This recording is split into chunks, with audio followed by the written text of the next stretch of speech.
Well, now let's head to Ohio. We love featuring artists that you should know about. Today we're heading to Ohio to chat with singer-songwriter and musician Tim Tye from Midnight Sky. Tim's based out of Dayton. He spent 45 years as a lawyer, made the bold decision to commit to his musical endeavors in 2009. 3 albums later, here he is. His latest single, Every Now and Then, is out, along with a lyric video. We're excited to have Tim Tye back on the show. First, Tim, thanks so much for coming on. Thank you for having me. It's great to be here. Well, you had a birthday recently. Did we do anything special to celebrate? I didn't. You get to a certain point where you just kind of want to get past it and get on with life. Yeah, I hear you. There's not much celebrating when you get to a certain point. Yeah, that's for sure. But my dad used to say it beats the alternative. Well, yeah, exactly. Well, at least you're above ground. That's good. Oh, yeah. You're still standing. Well, we had you back on when you came out with 442, and boy, that song crushed it. You've had over 62,000 listens on Spotify. It's done well. I'm happy about it because it was, if you've listened to some of my other stuff, it was clearly a different style. Yeah. I decided to go with sort of the surf rock Beach Boys sound, and I think we pulled it off pretty well. Oh, I think you totally crushed it. Yeah, and along with the music video and everything. I can't remember. You don't have a car like that. That's not your car, right? That's not my car. Yeah. It's your dream car, anyway, the 442. But great song. Long Way Back to Town is still charting. It's like number 4 on the Independent Music Network chart. You've had over 71 views on that on Spotify. So, man, that's like your top song. Yeah, that was one of those songs when I wrote it. I thought, this is pretty good. Whenever you're composing, there's those songs that they're good. They might go somewhere, and others you listen to and go, yeah, I think I might have hit this one, and I think I was right about that one. Yeah, well, your feeling worked out because everyone else has liked it too. I mean, the album is still charting. The album came out like July of last year. I mean, when you have an album that's over a year old and you still have legs, that means you did something well. I agree. I'm tell you the truth, I'm pleasantly surprised. Yeah. Well, Last Hope for the Modern World, you mentioned a little bit about COVID. I mean, is that where we got the title for the album? Because COVID, kind of rocked you back in 2020, and then the album came out in 2023. Is there anything with the title? Not really. The title just came to me, like things tend to do to songwriters.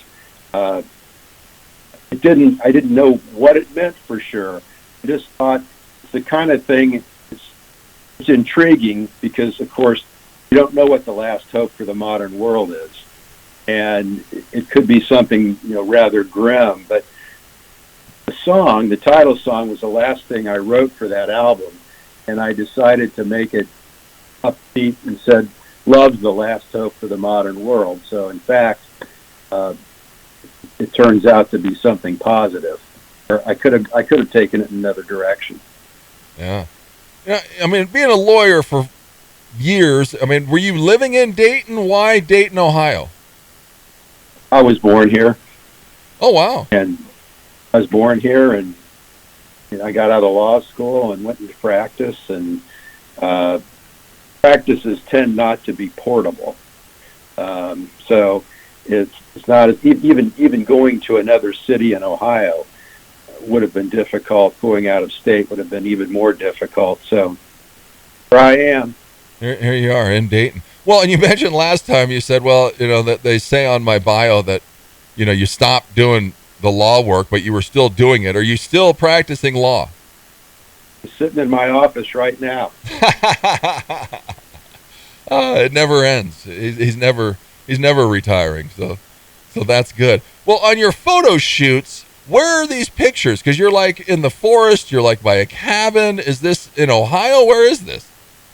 It's in Ohio. It's a place called Caesars Creek State Park, and there's some of the pictures are taken near the creek, the ones that are sort of in the woods. Then there's a part of it called the Pioneer Village, where over time they've moved a lot of old structures together. And so whenever you see something that looks like an old house or maybe a barn, that's where those were shot. But they were all shot within 5 miles of each other, so it was kind of convenient. Huh. That's pretty crazy. And how far out of town is it?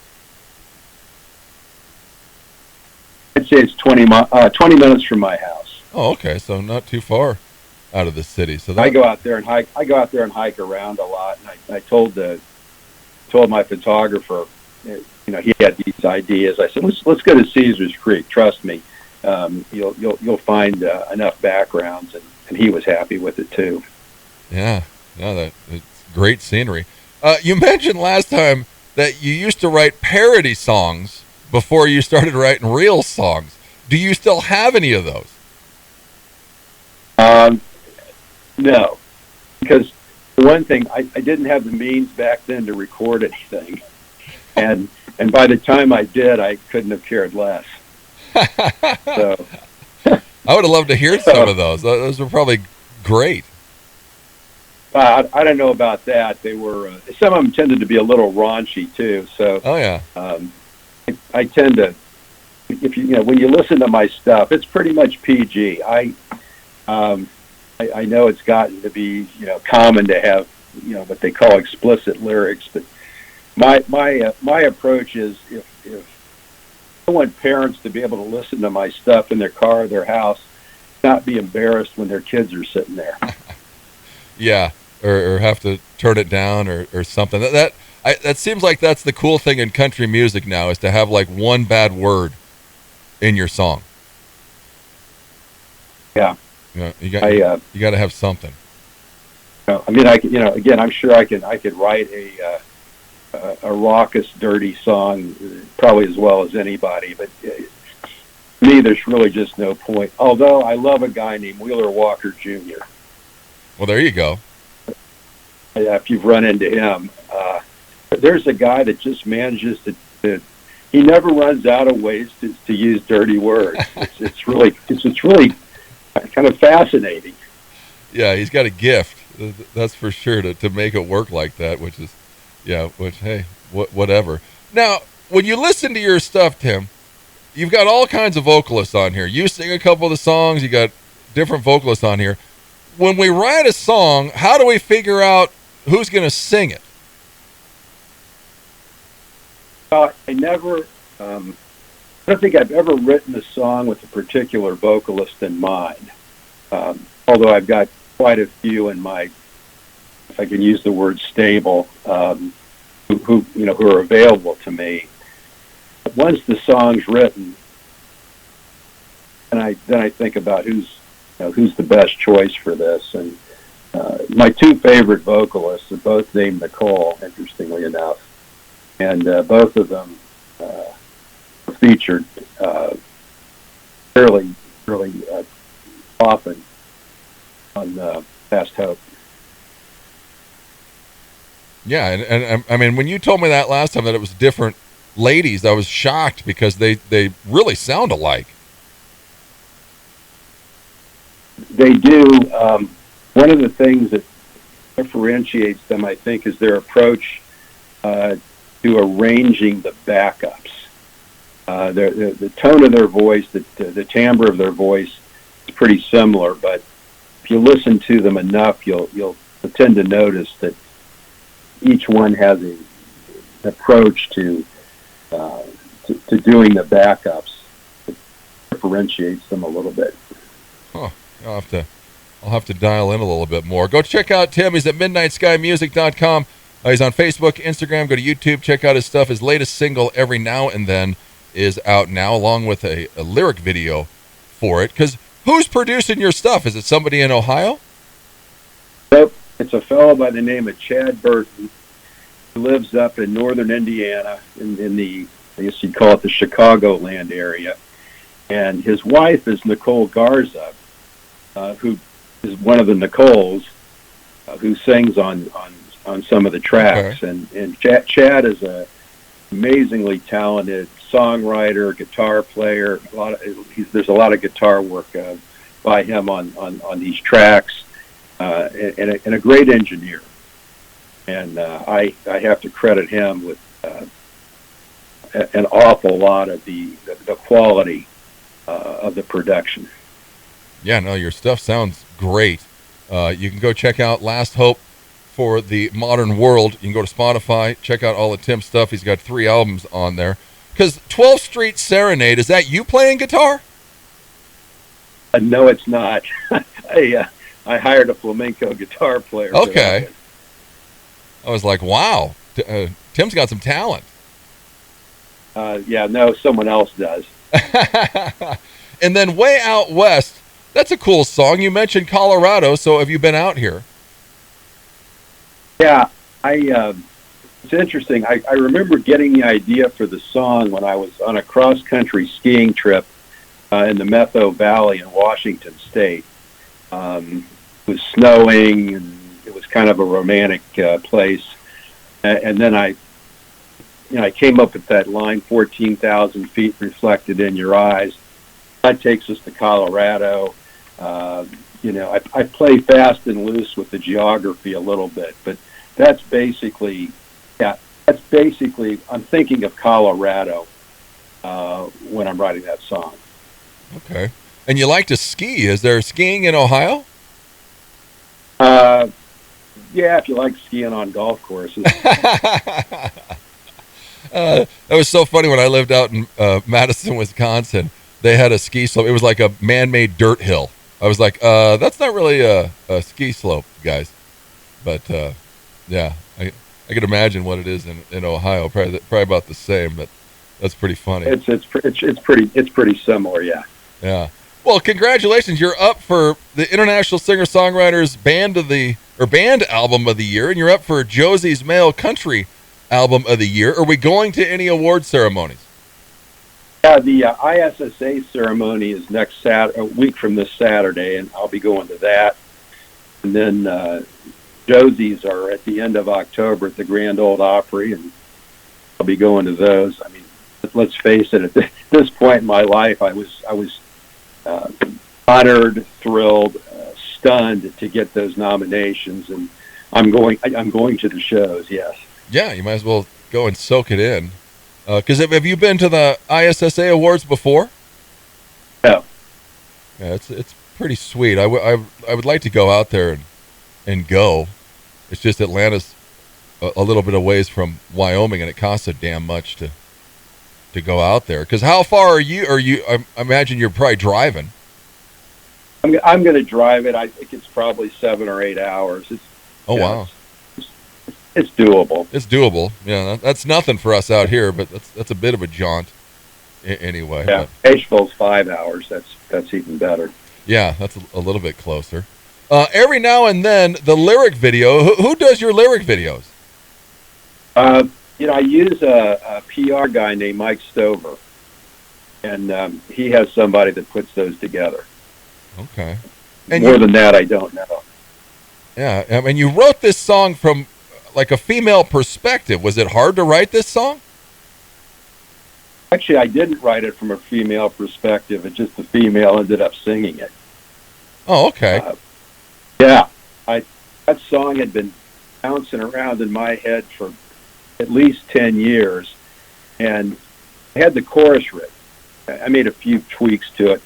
I had the chorus written, and every time I tried to come up with verses, I just got writer's block. And one day, as is often the case, the dam burst and the rest of the words came out, and I had a song. Wow, that's awesome when that happens, because man, yeah, it's just lingering for years. I mean, that's pretty crazy. But yeah, every now and then, I mean, you're having good success with this song. What last time you were on, you didn't know what was coming up next. Do you know now? You mean what, as far as your music or what you're doing next? Well, right now I'm working on a big band swing number, believe it or not. Oh, wow. And And I wrote this song, and I did a very basic recording of it back in the 90s. And then I like to kid people and say Brian Setzer stole my idea and put the Brian Setzer Orchestra together. But of course, that isn't true, but this did come before that.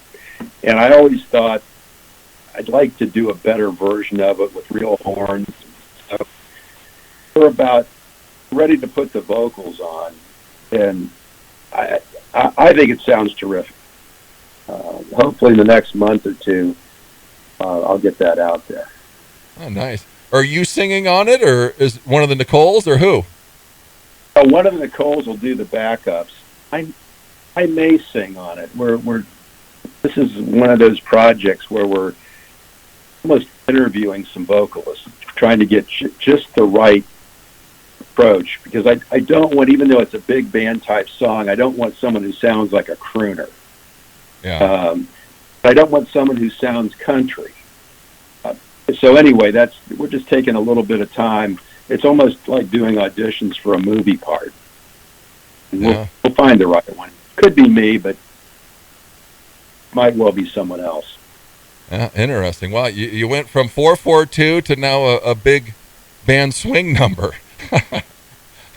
What's going to come next? We'll have to find out. But yeah, that's it probably won't be rap, but never know. Yeah, you never know. He's going to have an R&B song or something coming out next from Tim Tye. Go check him out. He's at MidnightSkyMusic.com. He's on Facebook, Instagram, YouTube. His latest single, Every Now and Then, is out now. Well, tell us what's the song about, Every Now and Then? It's about love. It's about passionate love. It's not. It's one of those universal ideas. Hope it's almost anyone can listen to this song and go, either I felt that way, or I would love to feel that way. And it's a fast song. There's the lyrics come really fast. I had another female try to sing it, and she told me there's too many lyrics. Obviously I got rid of her. But yeah, it's just a happy, upbeat song. It wasn't inspired by a particular person, particular event. I just wanted something that was catchy and bouncy and fun. Yeah. Well, you did it. Every Now and Then, Midnight Sky. Go and check them out. And more coming from Tim Tye, Midnight Sky. MidnightSkyMusic.com. Well, Tim, thanks so much for coming back on. Hey, it's great to be here. Thank you. Here it is, Every Now and Then. It's Midnight Sky. It's KIX 96.5.